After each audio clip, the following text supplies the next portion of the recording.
So we're going to get started. It's 5 after 5. We're still some people joining, but it looks like we've got a good group of people.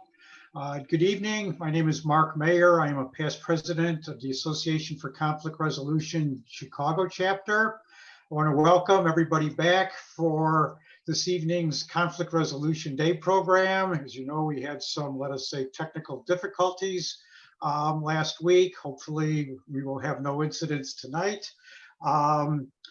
Anyway, if you want to get more information about the Association for Conflict Resolution, you can go to our website, which is ACR-Chicago.org.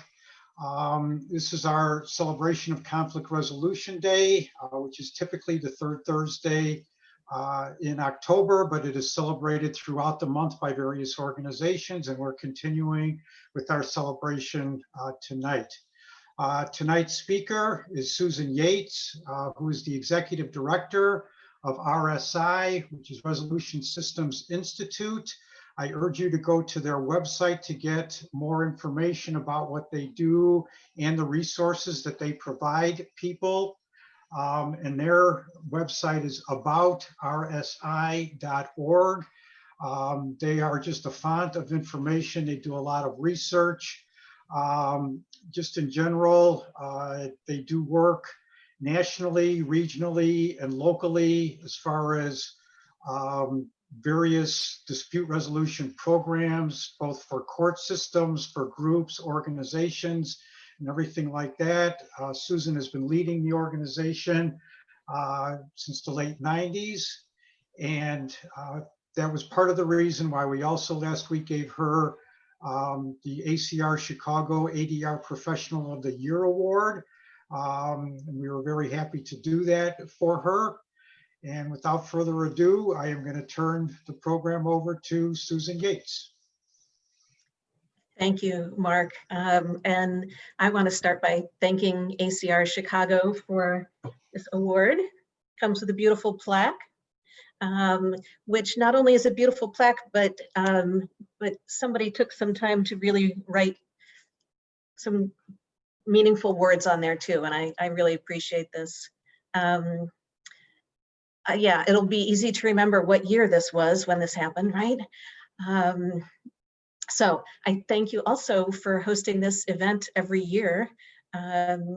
You know, usually whoever is speaking is sort of standing between the crowd and really yummy Mediterranean food. So at least I'm not competing with that tonight. So before I get started, I wanted to share with you something truly funny that happened today. I got this random email from Facebook about them doing some sort of research, and I went and checked it out, and it wasn't a scam. And I thought, well, you know, I'll see what this is about. And I started filling out, you know, the kind of regular demographic kinds of questions. And then this question comes up on my screen that says, how frequently do you manage conflict in your daily life? And the next question was, how often do you have to manage conflict as part of your employment? And then the third one that just about had me rolling on the floor was, how experienced do you feel you are at helping others find conflict resolution? So I kind of feel like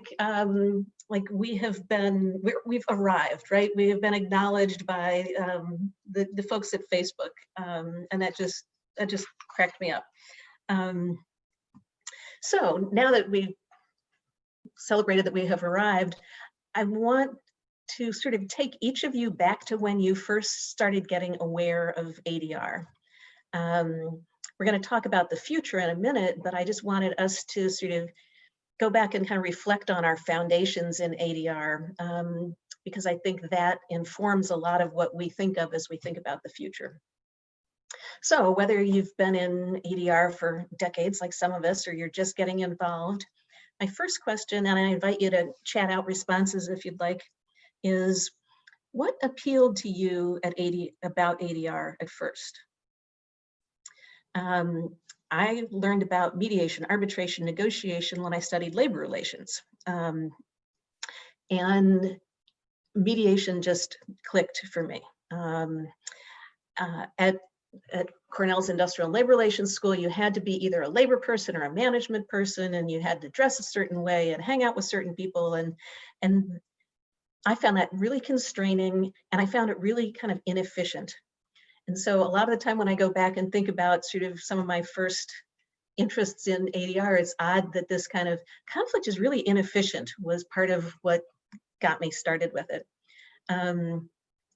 I also happened to learn about one of the very first community mediation programs that was in Rochester, up the road from school, and kind of fortunately tucked that back in the back of my head for future reference.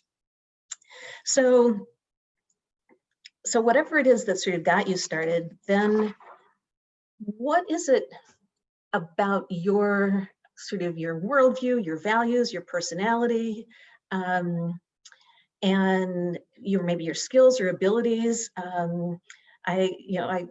Like, what are your underlying needs and interests, right? that have you interested in ADR? I think somebody just chatted that opportunity to have conversations with one another, effective, efficient, and being a party. So there are a lot of reasons that we sort of got into this. For me, I can sort of go back and look at that inefficient and think about, well, I certainly didn't have the skills for it, but my worldview fit with mediation. A lot of that sort of the kumbaya, the peacemaking, the helping people relate to each other better, that was and it is still really true to my heart. But then there's also a certain thriftiness about it, right? We get in there and we get things resolved, and a little impatience, we want to move things along, and probably a little conflict aversion. And so I can look back and see sort of what those roots were, but I also know that over the past decade or two, some of what keeps me going in ADR has shifted. I'm loving these responses. Always wanted to help people get to the next level to peacemaking. Yep. So my next question is, what keeps you going in ADR? For me, I know that the driving force is about access to justice for people who don't have that access, and kind of the systemic issues. I've seen what mediation can do for people who are in court because of a crisis in their lives, divorce, eviction, foreclosure, children being neglected, and that in that mediation, people are treated with dignity. You have the opportunity just to sort of understand what's happening. They talk, I don't need to tell you about all what happens in media, but that's a lot of what keeps me going, is that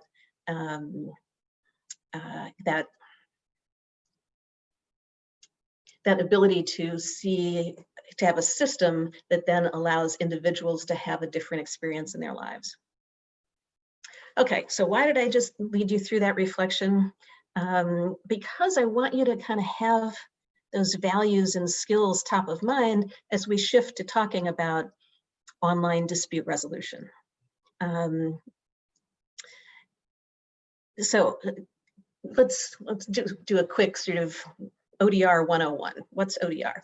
National Center for State Court defines it as a digital space where parties can convene to work out a resolution to their dispute or case.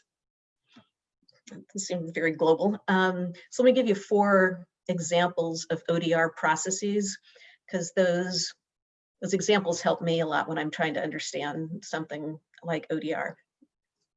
2 of them are kind of variations on mediation, and then the other 2 are things that I refer to as sort of no human required processes. So the first one is video mediation, right? It's the Zoom mediation that I think we're all becoming very aware of. It's the most similar to face-to-face, some obvious differences, and it is synchronous, which is one of the kind of defining characteristics in ODR, whether or not something is synchronous or asynchronous. Then the other variation on mediation is a chat mediation. Susan, could you describe what's synchronous and what's asynchronous for those of us who are less educated? Synchronous meaning that we're all doing it at the same time, like a mediation. and asynchronous meaning that people can go onto the platform and participate at times when the other person is not necessarily participating. Thank you, Bob. So a chat mediation can be either synchronous or asynchronous. And instead of people talking, they're kind of texting back and forth on a platform, right? And facilitated in that chat by a mediator who is also, I kind of go back and forth between using these terms chat and text, because they're, chatting is not about talking, it's about that, I keep using my thumbs, right? We're writing back and forth to one another. And so, that chat mediator could chat to one party, chat to the other, chat to them both, right? So two very different approaches to mediation, but a lot of the same structure. Then there are two other approaches that they're pretty different from what we think of as mediation. One is a guided chat and one is a guided interview. So even though they say guided, you're being guided by what is on the platform, not by a human who's telling you what to do next. So in a guided chat, you're exchanging maybe offers and demands. If you imagine it for something like a small claims case or a landlord-tenant, you can imagine that one party, that it's guided in that sort of each party has a little bubble to fill in about or field about what they are seeking or offering, sort of a dollar amount, and then a little text box where they can say, they're asked a question like, why is it that you think that's what should happen? And they can sort of exchange offers and demands by being guided on this platform.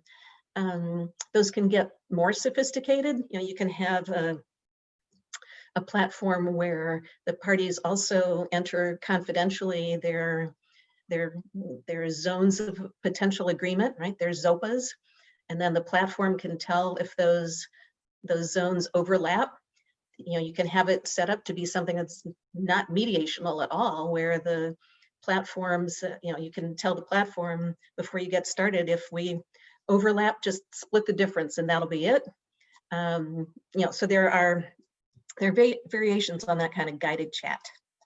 And the fourth one is a guided interview. And in that, each party is asked a series of questions.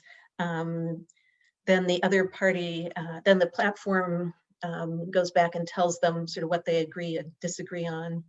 And we see that in some family cases where each party has walked through a series of questions about, when they want the kids to be with each parent during the week and for holidays and how they're going to make decisions.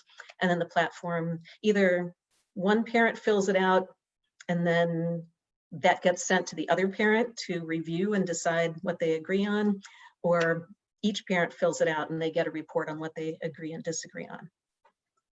So those are sort of quickly these four forms that I think they kind of help me think about ODR as something more than just kind of Zoom mediations. And I'm going to try and sort of go through all of this pretty quickly so that then at the end we'll go back and answer any questions, except if Bob has a particular question, then we always answer what Bob wants. So where's ODR? Could be flattered by that. So where is ODR happening? Well, so video mediation is happening all over the place thanks to COVID. So let's talk about these other kinds of ODR. In the private sector, eBay is sort of the godmother of ODR. They established an automated communication system between buyers and sellers, and they say that they resolve millions of disputes. There are now these divorce platforms with catchy names like It's Over Easy or WeVorce, that are private corporations that are selling this business to the public. The kind of legacy providers like the American Arbitration Association and JAMS have ODR platforms that they're offering. And then the courts, where I work most, the courts are also, they're experimenting with ODR. Ohio was probably one of the first, was one of the first states to really dig into ODR with especially traffic tickets and warrants. The state of Michigan has a statewide program now where you can go online for your small claims case, and if you can't work it out on their platform, they have chat mediators all across the state, because their whole state, every county is served by a community mediation program.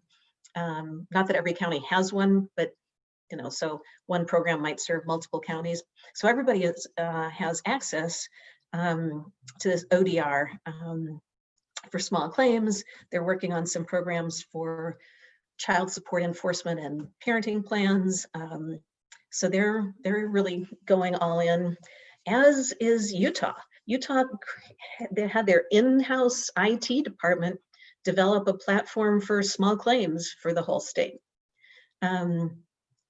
Las Vegas, they used to have live family mediation, and now before you go to a live family mediator, you go to a platform and have that sort of guided interview experience. In our own state of Illinois, Peoria County, does it play in Peoria? I guess this is the question, right? And it is. They are using ODR for family cases and are now expanding to some of the other counties in their circuit. However, I'm here to tell you that not all court ODR is succeeding. I'm having a lot of, with this whole thing, I'm having a lot of feelings of deja vu back to when we were trying to get mediation going in the 80s and 90s. And one of the questions is always, how mandatory or optional is participation in the program?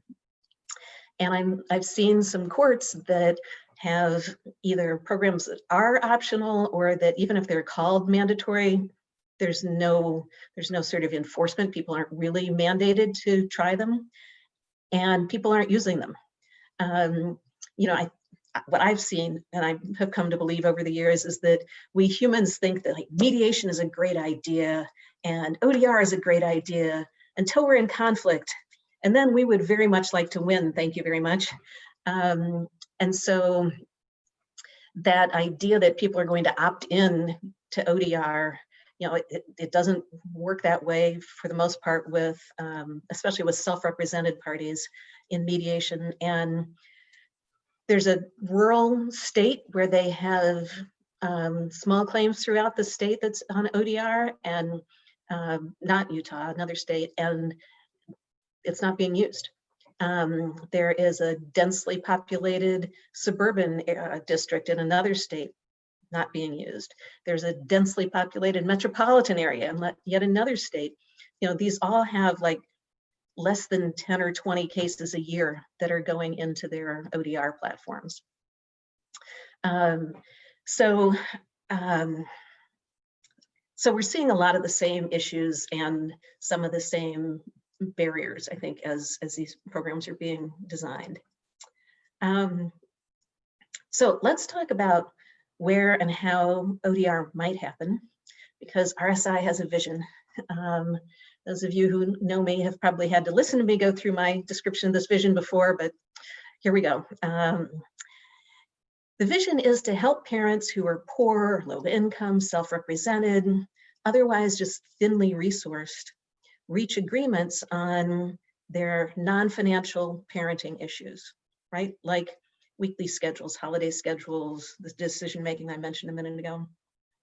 The driving force for this is similar to the driving force for family mediation, which is that parental conflict is bad for kids, right? Parents get stressed, they're in conflict, and then the kids they take on that stress, they can get withdrawn and depressed, they can get, they can act out, get aggressive, they can be irritable, regress. I mean, conflict is bad for kids. I think that's pretty well established. And the thing is that if you can have a system that helps parents reduce that conflict, then in the long run, it's going to be better for the children. But the thing is, when parents split up, whether they're married or not, they don't know what they need to do, right? They don't know what the law says, although there's sort of an inherent belief that there's some kind of magic in the law. They don't know what parents usually do. And the thing is that in Illinois, now in Cook County, we've got a wonderful program with mediators who help people resolve these issues. Once you get outside of Cook County, then it varies a lot. When in other states, there are some that are fully served by family mediators and others that are simply not. So the access to mediation is uneven. And coming back to Illinois, the parents don't have lawyers to help them through this. In Illinois, more than 60% of family cases, at least one side doesn't have a lawyer. And in 30%, neither side has a lawyer. So you can imagine that these parents are kind of adrift. And we have some great resources like Illinois Legal Aid Online, et cetera, but not something that sort of walks both parents through a process. So the vision is something that if you've ever used TurboTax, right? You kind of get one bite-sized question per screen. And in the background, it's using that to fill out this complicated 1040 form. Well, it's kind of a take on that, except you've got two people who are potentially in conflict who you're trying to help get to a point where they're filling out that, where behind the scenes it's filling out that form. And as we envision it, and this is a vision, we haven't like raised money to start paying developers or anything. This is still big vision. But as we envision it, on each page, there would be these two buttons. One says, what does the law say about this? And it would take you right over to Illinois Legal Aid Online, to the part where you can get legal information about the exact issue that you're dealing with. Another button says, what do parents usually do about this? That can take you to information provided by our expert friends in the family mediation world about what parents typically do. So I'm going to give you a quick overview of the process, and then we're going to move on to the issues involved in ODR. The first step in this big vision for family ODR is not online. The first step has got to be a telephone screening between a live screener and each and every single parent who's going to participate. The primary reason for that is that you need to screen to see if there's been any intimate partner violence or domestic violence that would reduce somebody's ability to sort of negotiate on their own behalf, or might increase the likelihood that they're going to be coerced by the other parent. But because this is going to be online, that screening would also need to be sure that the parents have access to a device and to the internet, that they have enough comfort just with kind of technology that this is going to work for them. It would need to identify any language or disability barriers. So there's a really, as I envision this, very much a comprehensive screening at the beginning, with then people being sent to other services, et cetera, as needed. But then the actual process starts with a bunch of asynchronous, no human involved steps, right? Guided interview, like we talked about before, ask their preferences, compare them, report areas of agreement and disagreement. And it's possible, you know, you might have two parents who just sit there with their cell phones and fill this out together, and they agree on everything, and there's a parenting plan that goes off to the court, right? So, but other than that, for those other parents where that might not be the case, and we're assuming that they're doing this separately, not together. The platform would then lead them through those areas of disagreement, ask them how strongly they feel about some of the preferences they've expressed. And it would ask them for schedules for the family, the work schedules, school schedules, et cetera. And then it would use machine learning, a form of artificial intelligence, to draft a proposed, suggested, possible parenting plan, right? Where it would take the agreements, the preferences, the school, all of that, and make it and put it into something that the parents could then walk through and agree to or disagree with. This is, this is definitely a big leap, and we'll see how much sort of political will it would take to do something like that.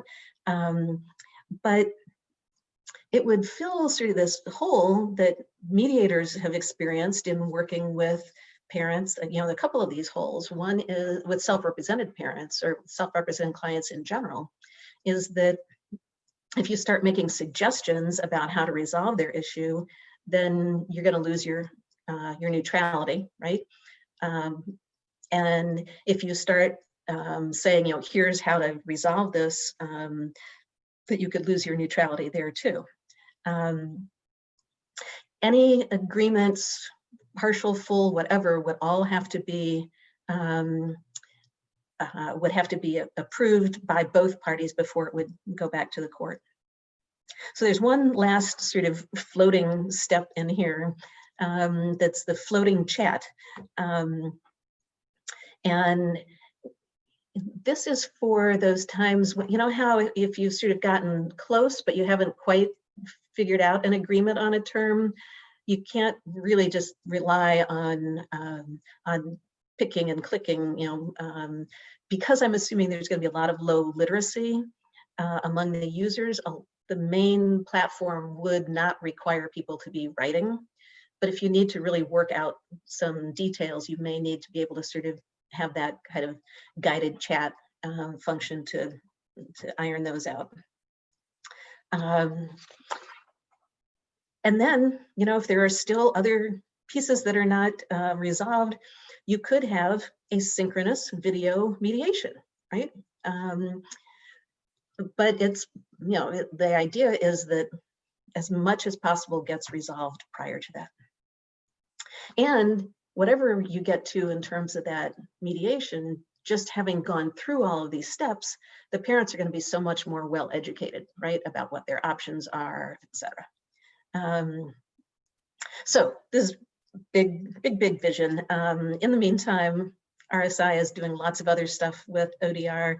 We've got a special section on our resource center about ODR. I can ask Nicole Wilmet about that later, the resource center director.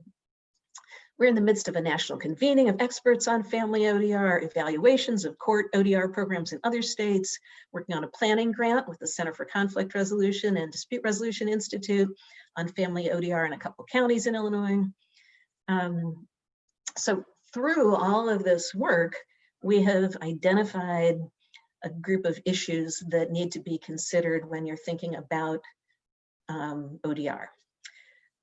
The first group of these issues are sort of variations on things that we think about in mediation to begin with. Let's start with confidentiality, right? That's one of those underpinning questions for mediation. But think about it in a virtual environment. If it's a video mediation, is somebody recording the session? If they're on a chat platform, is somebody taking screenshots? So there are some confidentiality issues there. Neutrality and impartiality. You've got to, if you're doing, artificial intelligence, you've got to be sure that you're not somehow benefiting one party or one type of party over, moms over dads, dads over moms, renters over landlords, landlords over all of that. So neutrality, impartiality, self-determination. Are the parties truly able to not reach an agreement if they don't want to? Procedural justice. I think this is going to be fascinating, right? Procedural justice is all about, do you feel like you had a voice in the process?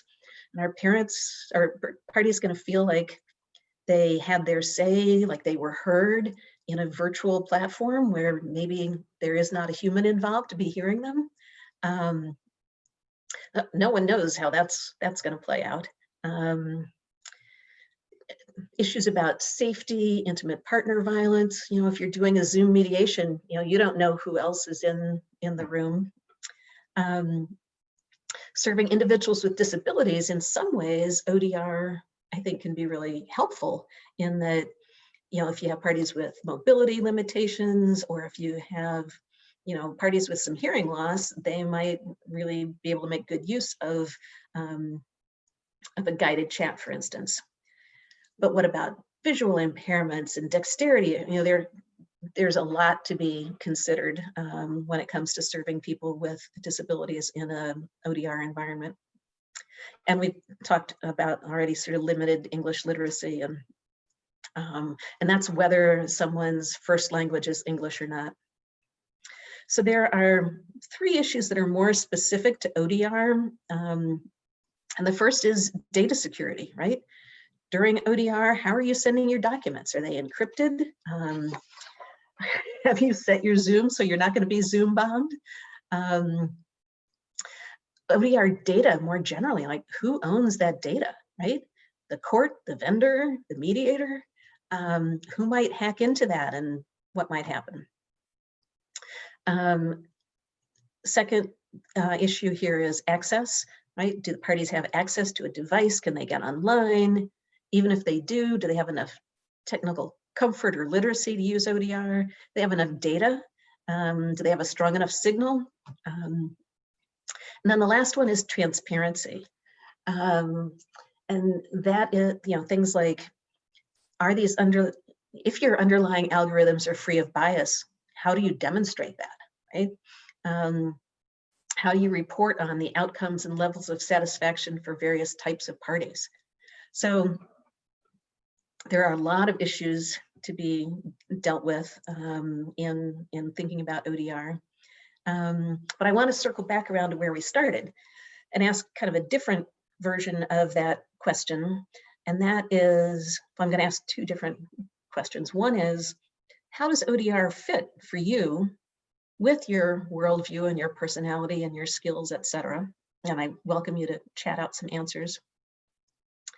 But I also want to know, how does ODR conflict with your worldview and values and skills, et cetera, right? I mean, if you got into mediation because you just loved that face-to-face presence with people, what is ODR like for you? So those are a couple of my questions. You can tell why ODR fits for me, right? I can see it really helping have better access for people who don't have access. I can see it making the process smoother. I can see a reduction in parental conflict, so it's going to be better for kids. Which is not to say there aren't challenges. I mean, there are so many challenges here: access and ethics and effectiveness and feasibility and acceptability, and you know. But I think we can overcome them. And so here's my message for this evening. Let's bring our ADR approaches to ODR. First one, let's meet people where they are, not where we think they ought to be. And increasingly, that means that they are online, right? The second is, let's be creative, right? Isn't that our hallmark, right? That we can design things that really serve people well. Third, let's keep learning and adapting and improving our services. And fourth, let's see if we can't save some time and money for our parties and maybe make our lives a little easier. So years ago, when we were trying to get lawyers and judges, et cetera, to accept and adopt mediation, there were those who said kind of derisively, well, if all you have is a hammer, everything looks like a nail. And I just hope that we in ADR don't become sort of a one-tool profession. I hope we can figure out how to use ODR to add more tools to our ADR toolbox. So that's what I had to say this evening. Do you want to go to questions, or what would you like to do next? Well, if anybody has questions, either by chat or unmuting, we will try both avenues and see how that works out. But thank you very, very much, Susan. Excellent talk. Thanks. I have a question, as you might expect. What I've heard, Susan, other than the Zoom, effectively Zoom mediation, sounds as though the processes, the ODR processes you're proposing basically don't involve us as ADR professionals. Am I missing something? I think that it's more likely that ADR professionals are going to be able to make use of some of the new the legal technology and other kinds of technology. For instance, there's that I might not put necessarily into that box of ODR. There's a guy in Colorado who created this platform called, I think, Smart Settle, something like that, where the idea is that you put all of the documents from both sides in a divorce into this platform where everybody can see them and know what's, so it's sort of a discovery assistant, but Well, that's not really ADR. That's really just discovery, right? Well, his idea is that by having those shared, that it would enable better communication between the parties. So, people are coming at this from a lot of different elements. And I think the other thing is this sort of chat mediation. Is that, do you want to try and do something off of a video? Do you want to communicate with your parties in a different way?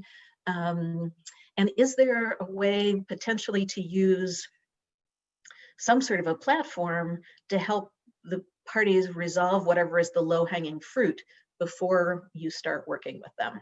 I'm not sure that I'm the one who has the best answer to that, because my focus is so much more on people who are self-represented and et cetera.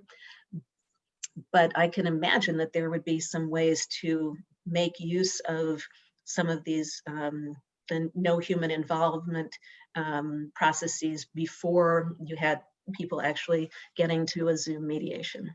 I mean, I assume that one of the motivations here for online ODR without a ADR professional is exactly that people who are pro se don't have the resources to find a mediator, and there aren't enough mediators who will do it on a pro bono basis to serve all these people. Yeah, I mean, that's fairly, I mean, that's almost self-evident to me. Our Joliet program, which is small claims court, doesn't do much for the marital side, even though I'm sure there are plenty of people who could use our services. Yep. Well, did somebody else have a comment? Laura. I was just going to say, I think that there's so many other platforms where the ADR professional can be involved. I'm familiar with this CREC ODR that was started by Colorado, and it's a really, there's other platforms like this, but I'll just tell you a little bit about it. Not a commercial for it, but so that is a whole platform where you can either use Zoom or not Zoom, and you can basically chat with each party or meet synchronous, asynchronous. It's all wrapped up together. And I think there are other platforms like that. And maybe in certain industries, they're going to do that, or a particular mediator can say, you know what, I'm going to move my practice on there. It's document management plus this synchronous and asynchronous, or just all asynchronous, where you're just sending messages and chats back and forth, or say, until the next time that we meet on Zoom, why don't you think about these 3 things? Or so I think it's not just, there's a lot of combinations of things, and it's going to be so interesting to see how this develops. Yeah, thanks for sharing that. Yeah. Susan, could I ask you a question relating to this? And maybe people take offense at it. It's sort of the idea. What's new, huh, Susan? Why start now? Yeah. Why stop now? Right. One of the problems has always been for mediators in coming into the business in the first place. And one of the problems there is you can't mediate until you've mediated because you don't have a record.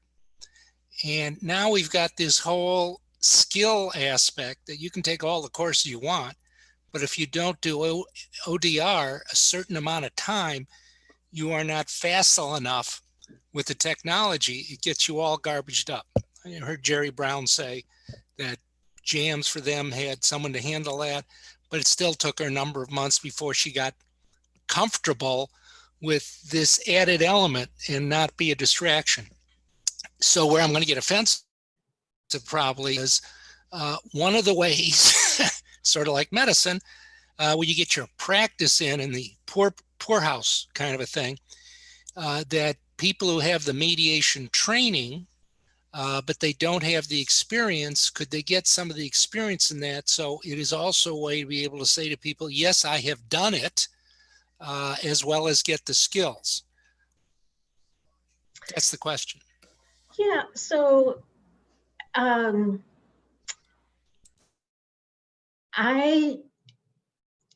as I'm really trying to figure out how to have ODR serve people with more limited resources, I reject the idea of let's have them have sort of second-class services. So I think in my vision, these folks with limited resources are going to have this amazing platform that they're using that then others would love the opportunity to pay to use. Along with that, though, I think we have in Chicago the perfect example in CCR of we don't just say, okay, we're going to have you sit in a 40-hour class and then we're going to send you out there on your own. They go through, there are a number of people I'm looking at right now who could talk about how CCR really trains people, ensures that they are providing a good quality service and doesn't just sort of set them loose on parties. So I think that the goal always has to be to provide better services to people with limited resources because they don't have the other resources. And that can be through all kinds of ways for people to really learn how to mediate. Anybody from CCR want to follow up on that? I'll be happy to address that during my comments. I don't want to derail us right now.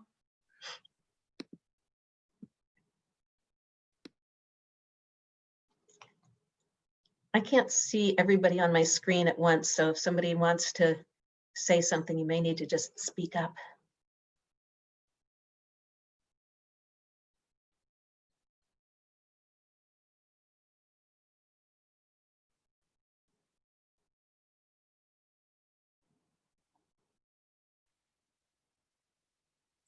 Hey, Lorna.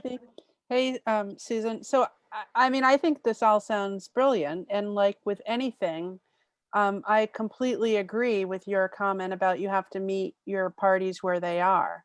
And technology, is here to stay. I've routinely been doing mediations via Zoom. And I don't think that's going away. But I also think that as parties do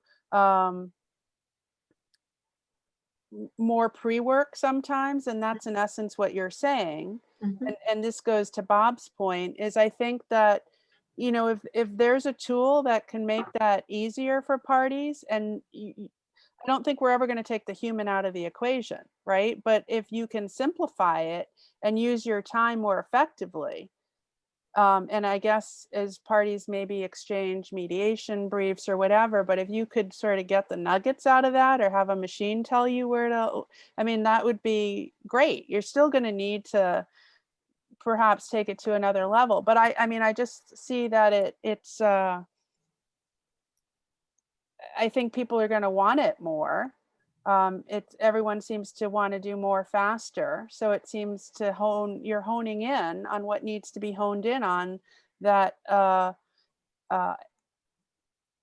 person can do. Now, I've had some in completely unrelated areas, like there seems to be this whole technique of having people do quizzes or asking people for surveys to try and gain information along those lines. And I just filled one out recently in a completely different area, but I was like, none of these questions really resonate with me. Like, I need you to ask, right? So I think that can be the danger of when you sort of force people into answers. Like, you always need to make sure there must be like an other, or so people can put that out there, because otherwise I think the more we try and put people into boxes or categories, we're like, it might work 80% of the time, but to your point about serving everyone or Yep. or not having party self-determination and all that, it could be it could get a little dangerous there, right? Yeah, and one of the ideas in this vision is that you do have sort of a point and click, so you are more likely to be choosing from an array of options, and so how to both have that be broad enough that people can have the nuanced agreement that they need, but also narrow enough that the underlying technology can compare and tell you what's matching up and what isn't. But I think so much of this is I've been super flexible as I do Zoom mediations. Like, some people want to be on camera, some people don't. In this era of COVID, I'm certainly open, like whatever works for you, right? Because I don't know what the circumstances are. Some people have their virtual background, some people don't. But and so I think it's similar with what you're saying with some of this online stuff. Some people are going to want to talk to a human. Some people would prefer not to, right? So I think the more we can build in flexibility, which is sort of the hallmark of ADR and mediation, and just capture different ways of doing it. And yes, there are confidentiality issues and all of that, but let that not be the obstacle, right? There are ways of addressing those concerns. Yeah. Because otherwise I think, the train's moving out of the station, or whatever that phrase is, right? And we just need to make sure it's done ethically and addressing parties' needs. Yep. Yeah, and because my focus is on people and courts and communities with really limited resources, then I don't know that they're going to, just getting, there's just so many people who don't have access to a mediator of any kind to begin with. And so to get ODR out there so that people have something that can help them reach an agreement, there's a lot of balancing involved there. No, absolutely. No, but I think you're reaching out to a market that may not have any other alternative. Right. And so therefore you're addressing a need that really otherwise wouldn't be met. Right. It's right. And so it's sort of like when you have the conversation with people about what kind of, lawyer, well, like, if everyone could have, the top of the line lawyer, but if they, nothing against public defenders, right? But it's that whole thing, right? Like, what kind of representation, they're all different kinds of levels, but what are we talking about? And who am I to judge what you've decided is the best for you? Yeah. Right? It got party self-determination again, or what the circumstances demand. Yep. Well, and how informed are the parties in making that decision about what they're using? Yeah. Right. Anyway, I think it's excellent food for thought. So thank you. It's a challenge, that is for sure. Yep.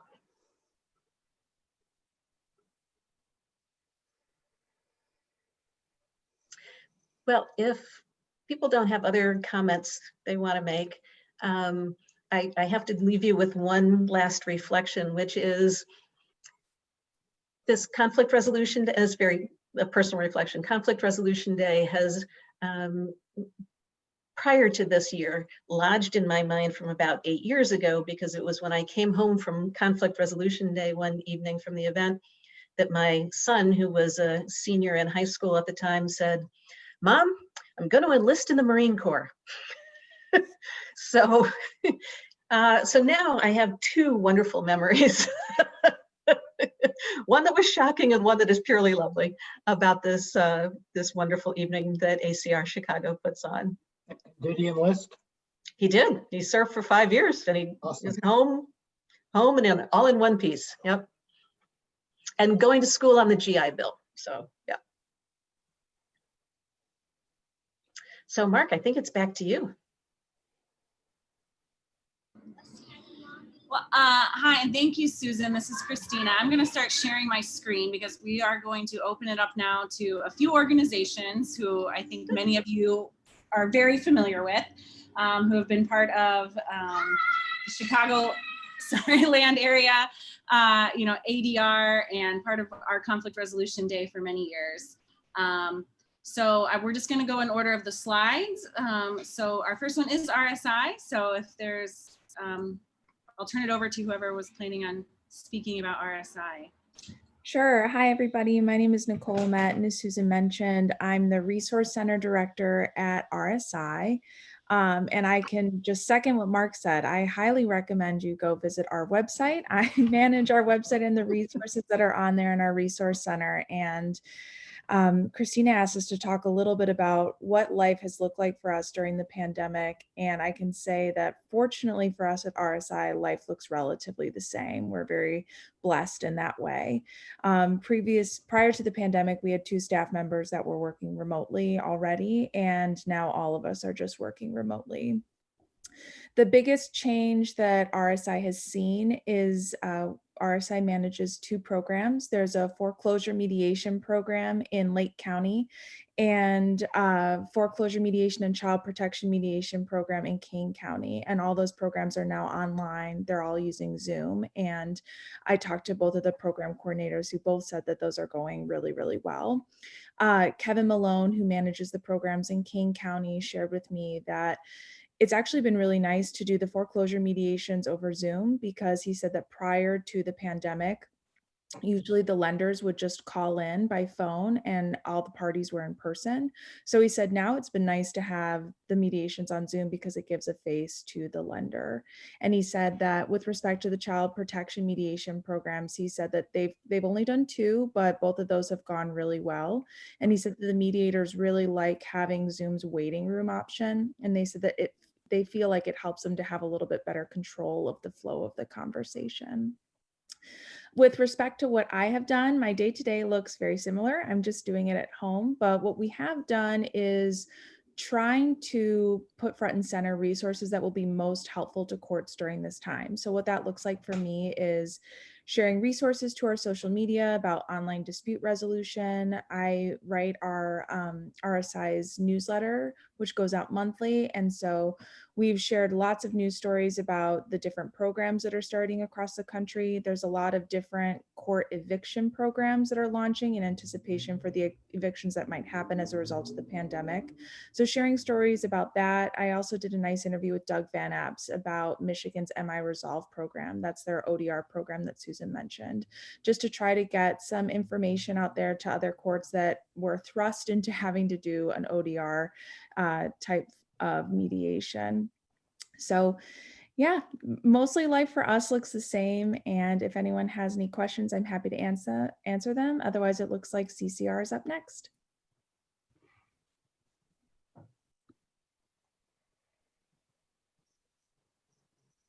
All right. Hi, everyone. Really glad to have the opportunity to talk with you tonight and give you a little bit of an update about what CCR has been up to. I think there's a few people on the call who may not be familiar with CCR. We are the Chicago area's community mediation center. So we provide free mediation services in more than 1,500 cases every year. We have a network of 180 highly trained volunteer mediators located all throughout Cook County. Since the start of the pandemic, we have mediated more than 250 cases online. We were able to shift all of our mediation and training services online within 1 week of when everything shut down. in part because we were already dabbling in doing some Zoom mediation and training before this hit. So we're glad to be prepared in that way. Just to return a little bit to the question that Kent raised, I think CCR really is the way we avoid that problem. I think that's the heart of what we do and what we've always done. And the heart of the continual improvements that we make to our training. All of our volunteers have gone through a 40-hour basic mediation training, and that's where a lot of mediators stop, right? And Susan kind of alluded to this, that you can take a 40-hour training and still not be a good mediator. We've seen a lot of that. Our programs director, Ray, likes to joke that some of the worst mediations she's seen have been done by lawyers who think it's really just the same skill as lawyering, and we know that's not true. But not only do they take that 40-hour mediation skills training, after that they get paired up with one of our most experienced volunteer mediators for a 3-month-long mentorship period. And during that time, they do a ton of extra simulated mediations with their mentors, they do continuing education events, they network, get a really both broad perspective on the field of ADR and also a really deep dive into the facilitative mediation model that we use at CCR. So I think especially for the pro se clients that we see and the clients of limited means, the facilitative model is really the exact right model for the kinds of disputes that we help people with. And I think one of our biggest strengths is that we have these community trained volunteers who we do put through a really rigorous ringer that culminates with an exam, basically a certification simulation where they prove that they are darn good at all the skills we want to see them demonstrate before they work with clients. So at least in the Chicago area, and I would argue anywhere that has a strong community mediation center, we are very much avoiding the problem of practicing or somehow sending out bad mediators to work with people with limited means. That doesn't happen here. And we have a few of our awesome volunteers on the call tonight.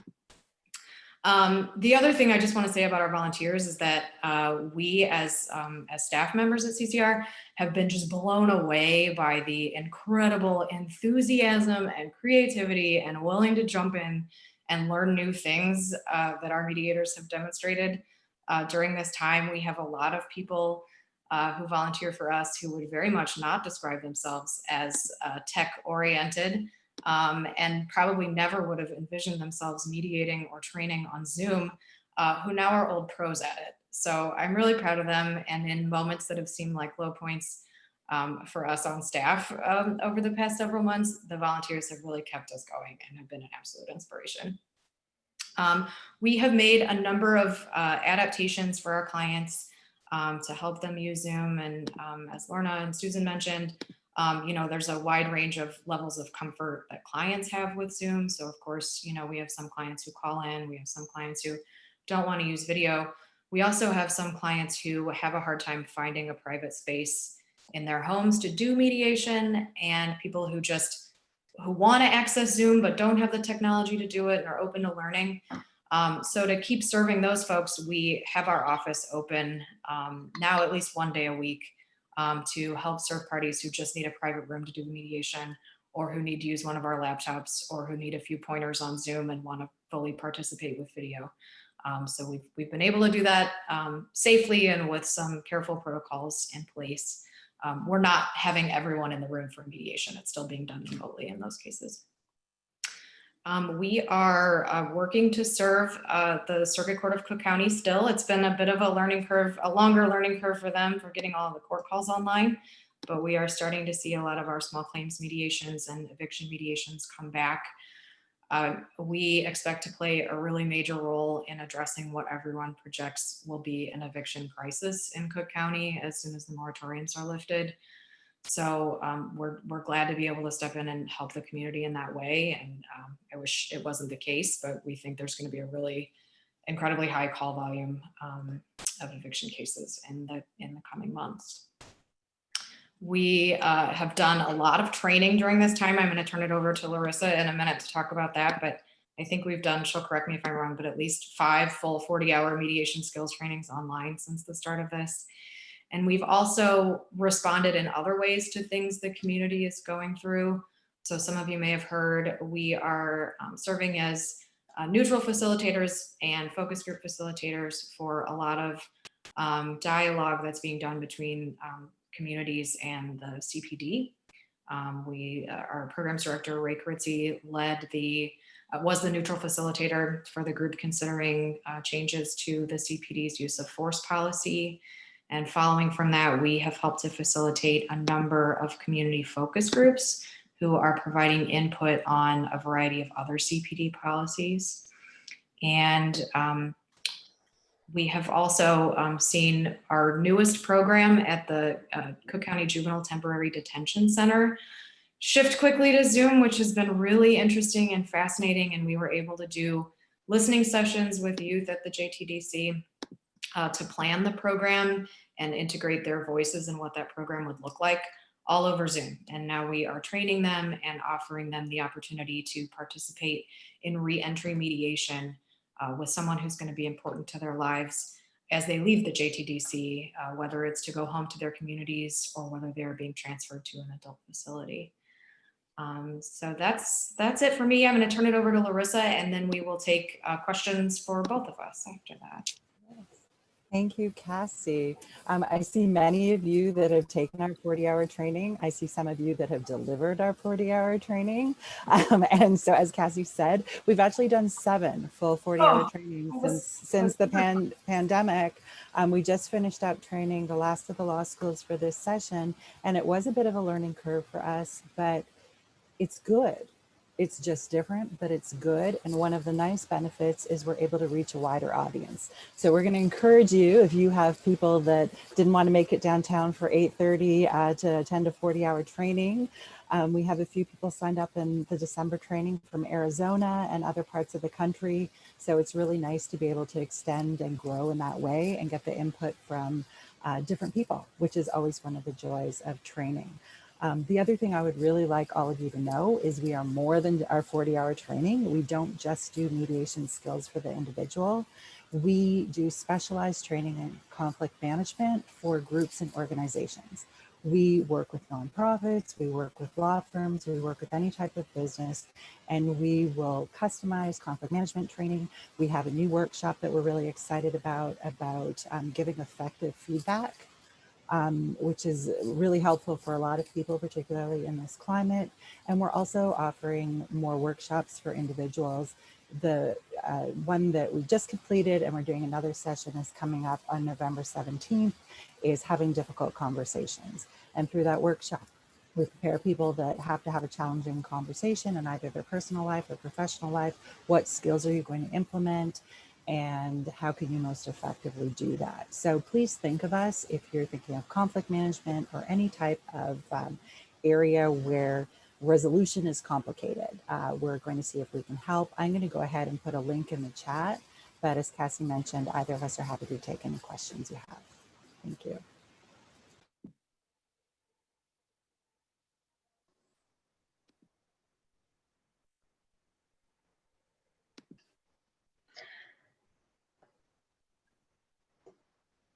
Okay, I'll go ahead and get started. Hi everyone. For those of you who are not familiar with the Aga Khan Conciliation and Arbitration Board, that's who I'm representing today.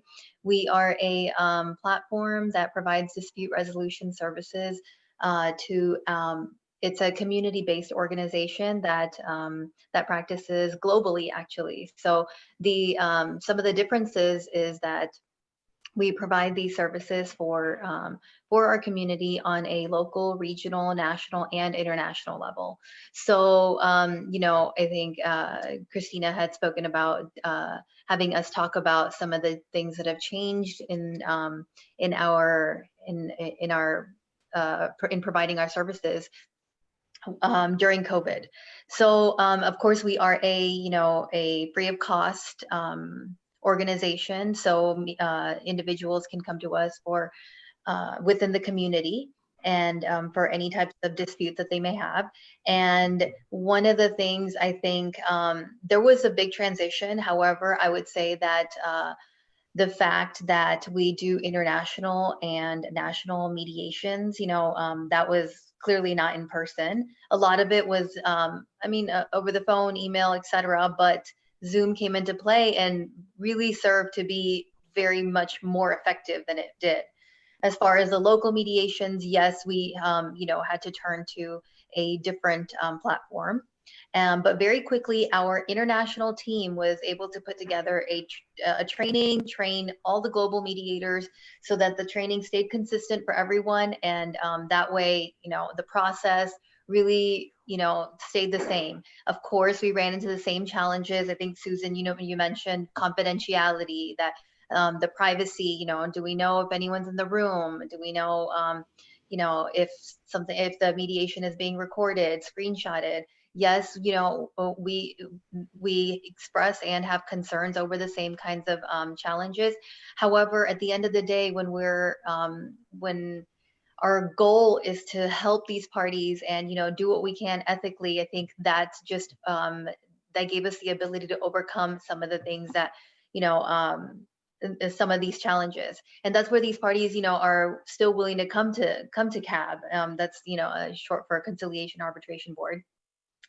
Another, I think, challenge that we saw was so one of the things that we do in CAB is go a little bit more above and beyond just the mediation part of it. What we do is we're not limited to just one session of mediation. We do multiple sessions of a mediation, whether it be with one party, both parties, and because that can go on and for a while, that also gives us the opportunity to go into exploration a bit more deeper than just normal. And while we do that, our goal is to get to the root cause of the dispute. And the challenge that we've seen is being able to explore adequately in order to by providing things like empathy and the ability to connect with someone through some nonverbal communication. That's been a challenge. However, one of the things that I think has, Cassie, you mentioned also that the trainings have been, back and forth. Like we've had so many trainings on specific types of challenges in ODR that can occur, and that's been, time-wise, that's been very effective. So we've tried to overcome those challenges, and that specific challenge of nonverbal communication not being able to be there has also served as a advantage, I think, in some sort of way. If there are two parties who feel that that one has more bargaining power, their physical presence is more dominating, that gives the other party an advantage for not being in that physical presence of the other.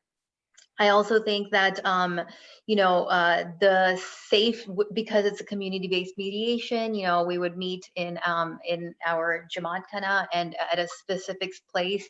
Well, I mean, of course, we would be open to other places as well, but the fact that safety and is our highest priority with the parties that we meet, and protecting the institution also.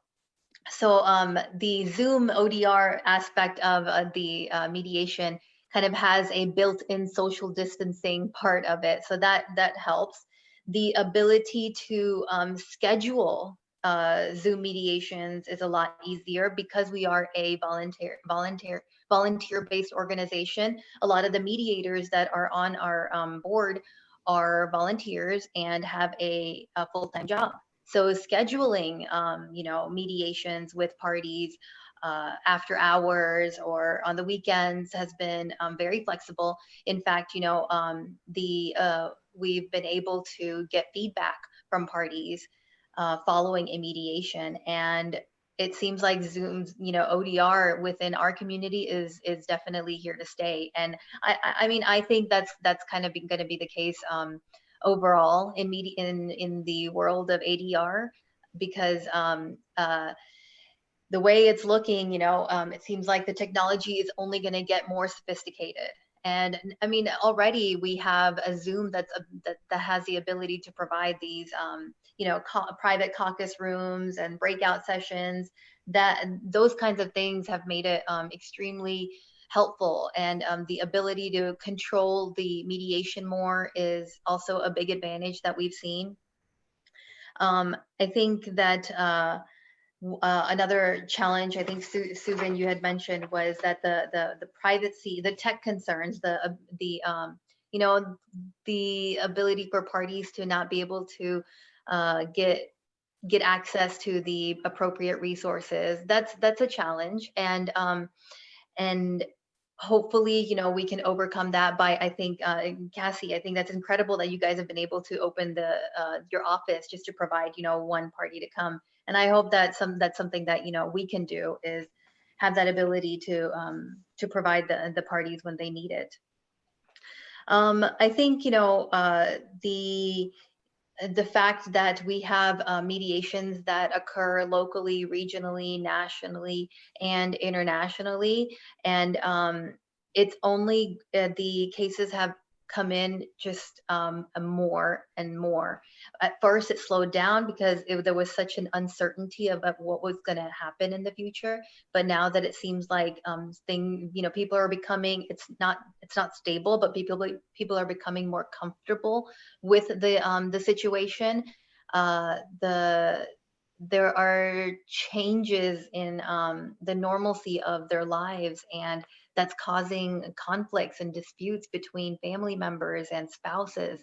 And the way that we've seen divorce rates rise, the way that other parts of the world have seen the divorce rates rise, we are on the same trend. In fact, you know, it was I was surprised, but yes, I mean, that's what it is. And these people are in need of our services, and a lot of them don't have the capability of, you know, hiring attorneys and doing that. So all in all, summary, you know, seems like ODR is here to stay for at least the Conciliation and Arbitration Board. And you know, it seems like it's just going to get more and more sophisticated and busier as we move forward.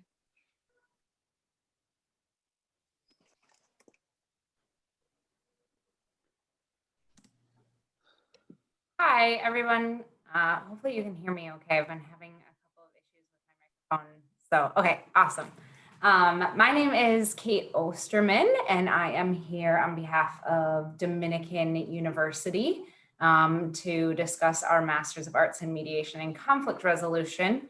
It's been really awesome for me to kind of get to participate in something like this, because a lot of this stuff, you know, I talk about it as one of our graduate recruiters here, but to kind of see what our graduates can do in practice and hear about that has been really quite cool for me. And so Dominican University, we offer a Master's of Arts in Mediation and Conflict Resolution.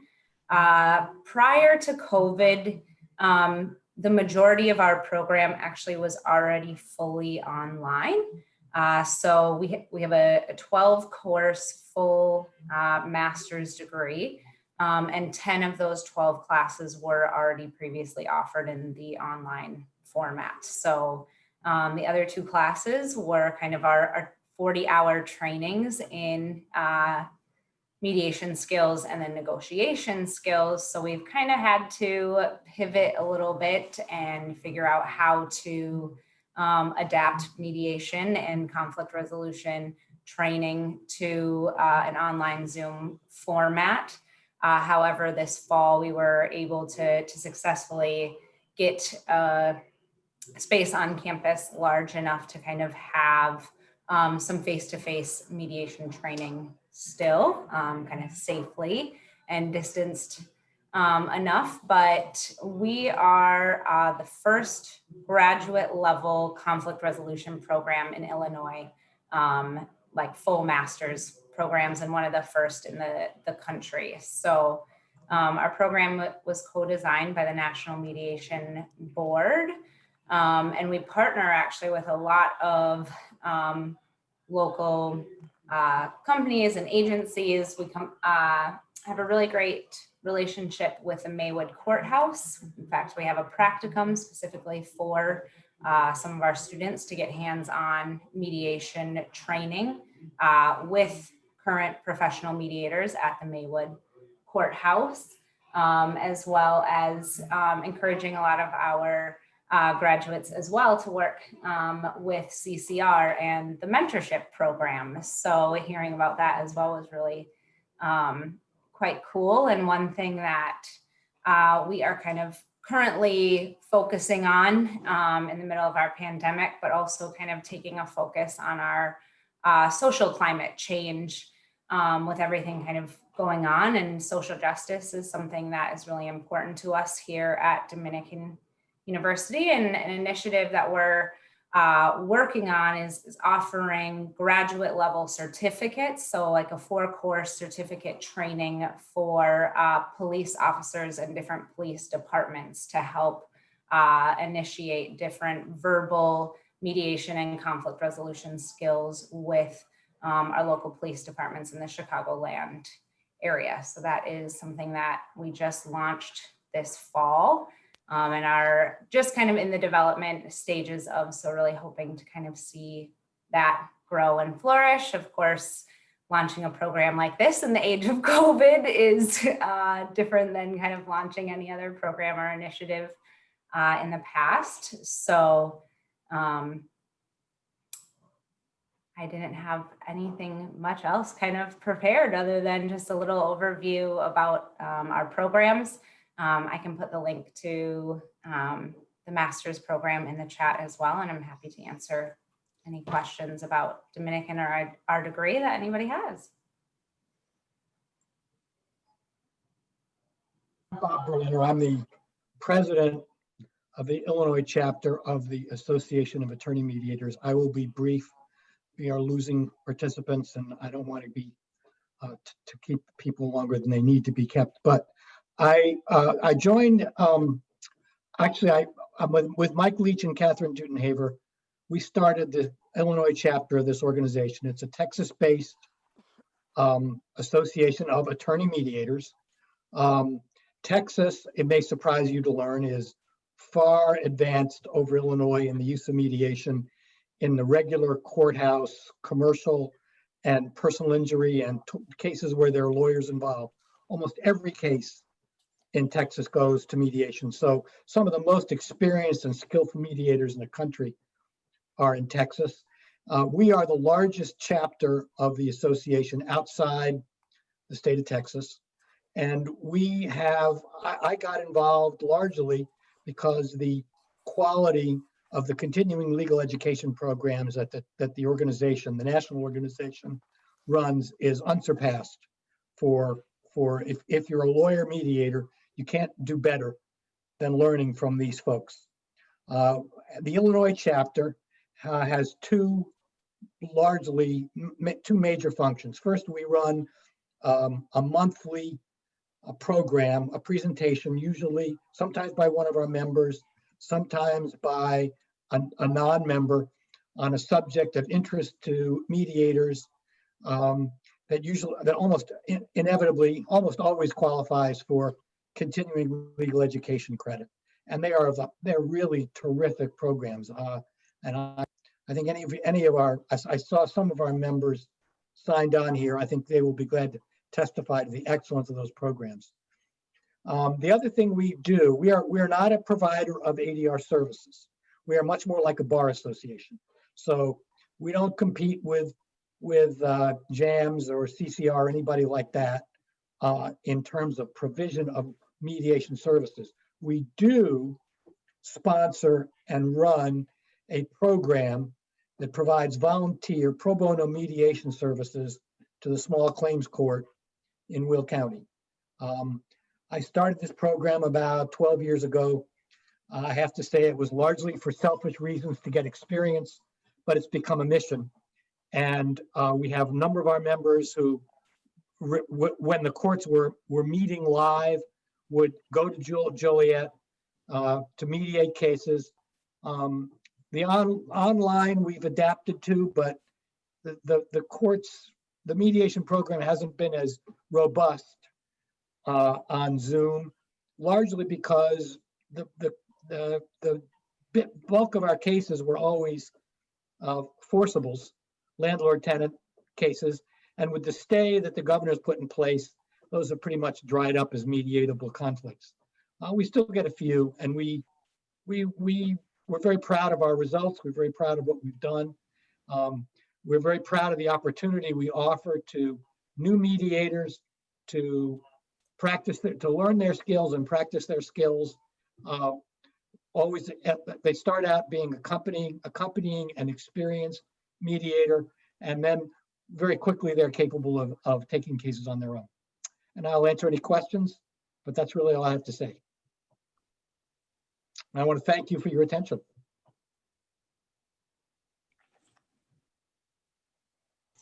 Well, thank you to everyone who shared about how your organizations are still serving our communities and how you so quickly adapted to meet the changing demands.